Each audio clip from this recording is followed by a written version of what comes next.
Yeni videodan selam dostlar. Slovakya Çizne kapıya olan seferimiz devam ediyor. Bir önceki videoda tırmanışı çekmiştim. Şimdi inişi çekeyim size. İnişte neler yapıyoruz onu görün. Motor sesinin bu kadar bağırmasının sebebi vites, hem motor freni hem egzoz frenini kullanıyorum. Tonajım olduğu için çok arabayı salmak istemiyorum. Onun için böyle hem egzoz freni hem motor freniyle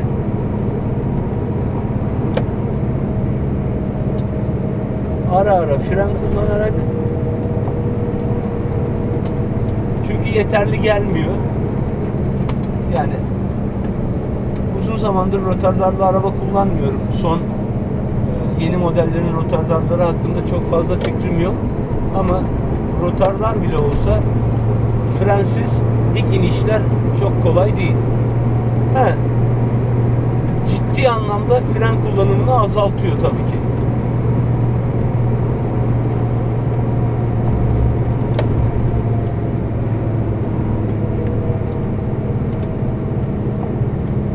Çıkıştaki sol tarafta gördüğüm dere sağıma geçti.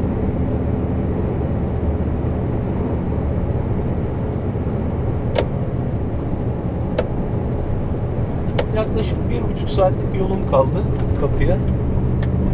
Orada bir 45 veririm. Ondan sonra yolun geri kalan kısmı için planımı yaparım. Buranın saati 12. Saat 4'te gümrük kapanıyormuş.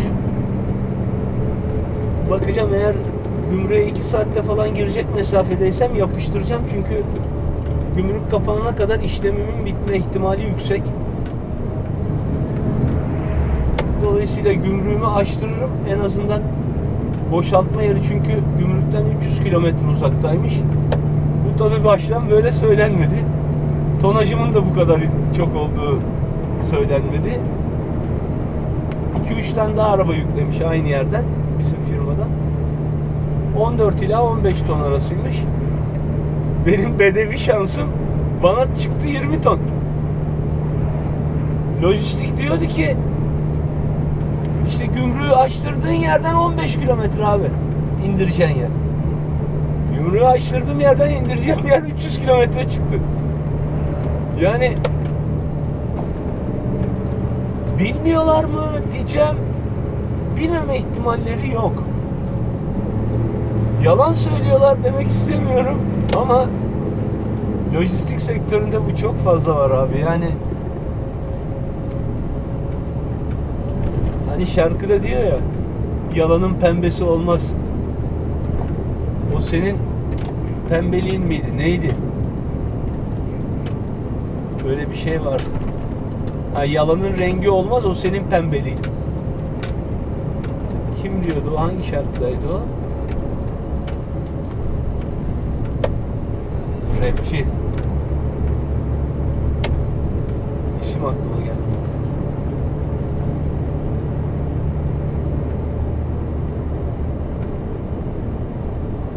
Yalanların rengi olmaz, o senin pembeliğin.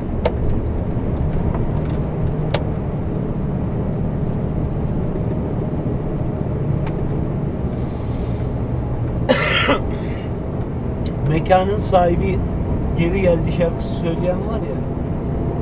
Allah Allah, çocuğuna da aklıma gelmedi ya.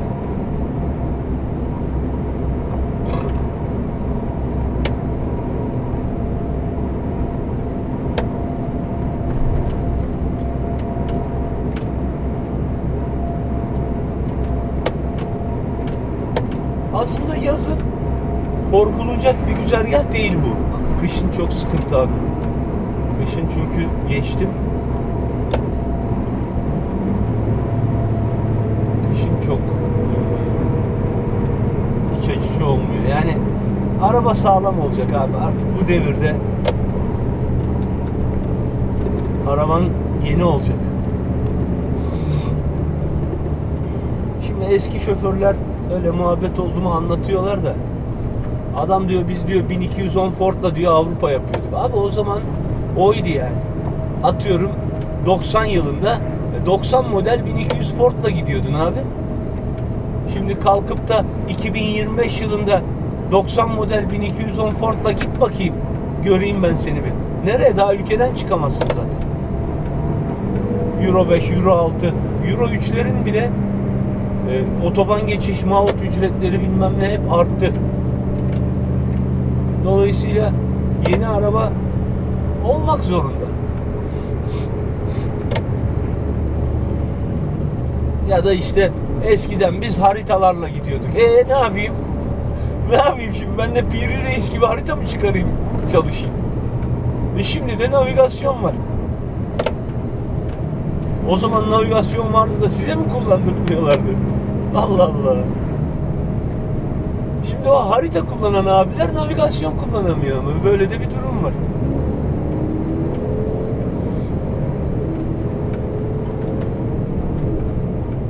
Onun için zamanın gerektiği neyse o olacak.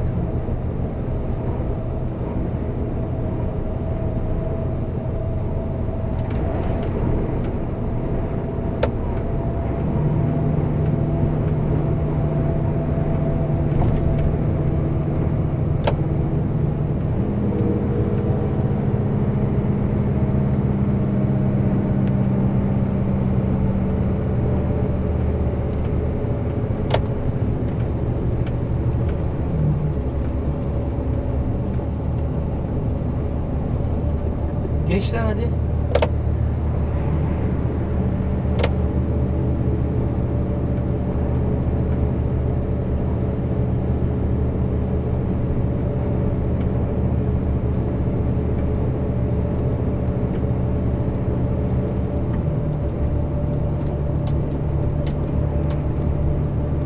Çıkışta da inişte de böyle önünüze bir araç gelir.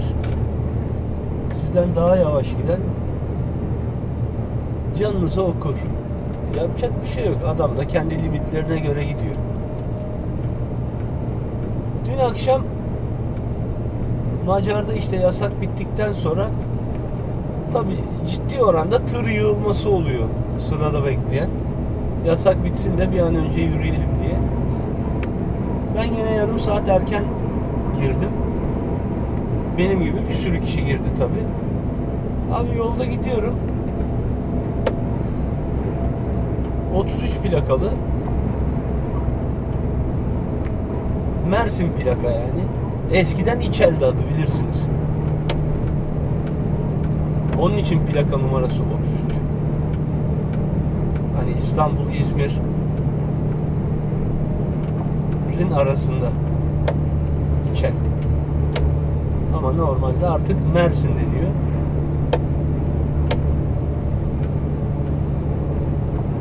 Abi tamam, adam gidiyor, limitleri dahilinde gidiyor. Ama ben daha hızlıyım ondan. Bir süre peşinde gittim. Bir yavaşlıyor, bir tekrar hızlanıyor. Ya telefonla oynuyor ya başka bir şeylerle meşgul oluyor. Saate zamana göre yarışıyoruz. Ben şimdi bilemem ki, adam belki bir yerde yatacak ama benim sürmem lazım. Uygun zamanda saat 10'dan sonra da sollama yasağı bitiyor. Uygun bir yerde ben sola çıktım, bastım. Abi benim çeker dorsenin yarısına kadar geldi. Bizim dayıoğlu başladı bastırmaya. Allah Allah. Ben basıyorum, o basıyor. Kardeşim, yarına kadar çıkmışım zaten. Bir, ikincisi, madem gidebiliyordun neden gitmedin? Yani ben mi sana ilham kaynağı oldum? Şimdi fren yapıp yavaşlayamam, arkamda konvoy oluşmaya başladı. Taksiler geliyor. Velhasıl ben ısrarla devam ettim. Sollama süreci biraz uzun sürdü ama ben solladım. Şimdi dorsenin arkasındaki boynuz ışıklar, oba, orada yaya var.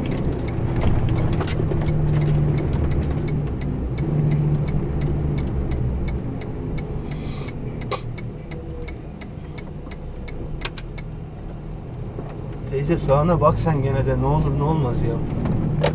O boynuz ışıklardan kerteriz alıyorsunuz. Yani süs için değil onlar. Dolayısıyla sollama bittiğini ben oradan öngörebiliyorum. Bunu o amaçla kullanıyordur herhalde herkes diye düşünüyorum.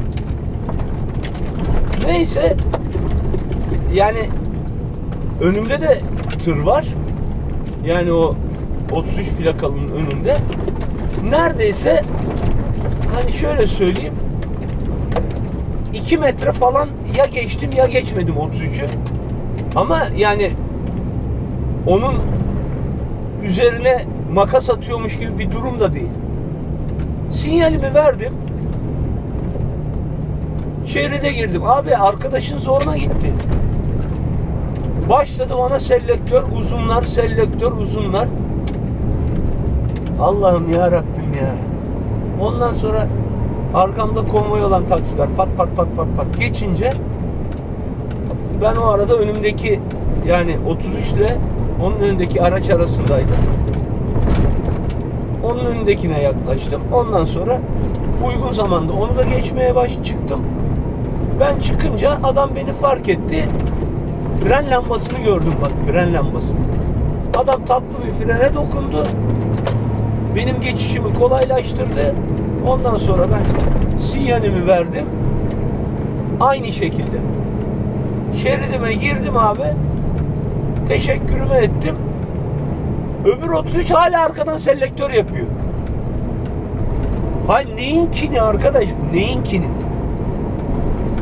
Bak, bunu neden anlatıyorum? Abi o kadar tahammülsüz olmuş ki insanımız. Ya sakın ha, sakın. Trafikte abi kimseyle tartışmayın ya. Kimseyle tartışmayın. İş öyle bir raddeye gelir ki yani kendinizin bile ne yapacağınızı bilemeyebilirsiniz. Allah muhafaza, ondan sonra dönüşü olmayan bir yola girersiniz. Yapmayın. Geçen bir video izledim. Karşıdan karşıya yaya geçiyor. Araba yayanın geçmesine sinirleniyor. Niyeyse. Abi yolun ortasında duruyor. Gidiyor adama. Yaşlı bir adammış. Adama bir vuruyor abi. Güm, adam yıkılıyor. 22 yıl abi. Adam ölüyor. Ya bu şimdi olacak iş mi ya? Ya adam zaten geçmiş. Sen ne halt etmeye... Ya siktir ya. Bu ne şimdi? Ne oldu şimdi burada, kim bilir? Bak, gördün mü? Yol çalışması mı var? Ne var? Kaza mı var? Dolap çıktı gitti. Adamı öldürüyor abi ya. Bir vuruşta adamı öldürüyor. Ya o adamcağızın ailesi, senin ailen. Senelerce hapis yatacaksın. Ya bu değer mi ya? Yani nasıl bir toplum olduk Allah ya Rabbim ya. Gerçekten Türkiye'de artık araç kullanmaktan nefret eder hale geldim. Avrupa'ya çıkıyorum, git dön 5000 kilometre yol yapıyorum. Türkiye'ye girdikten sonra eve gidene kadar 600 kilometre mesafede 600 tane tehlike atlatıyorum. Sinirlerim berbat hale geliyor. Ya ne olur trafikte biraz birbirimize anlayışlı olalım ya. Hani onlar yapmıyor, ben niye yapayım kafası doğru bir kafa değil. Hepimiz yapacağız abi. Hepimiz yapacağız. Sonra insanlar da birbirinden görüp onlar da yapacaklar. En azından bunu umut etmemiz lazım. Gerçekten önemli konu. Hani böyle ver sosyal mesajı anlamında değil. Ama gerçekten kendimize çekidüzen vermemiz gerekiyor. Burada köprü onarımı varmış. Tabela koysalarmış iyi olurmuş. Çünkü virajdan sonra karşımıza geldi. Hemen tam keskin viraj değildi gerçi de.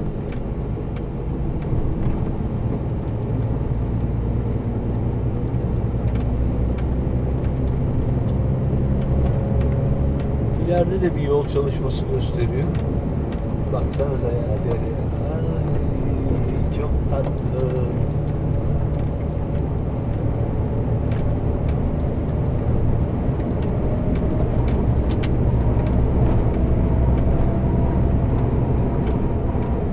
İnişi de bitirdik. Çok şükür. O zaman bu videoyu da bitirelim. Sonraki videolarda görüşmek üzere. Ay. Sonraki videolarda görüşürüz. Kendinize iyi bakın. Arrivederci.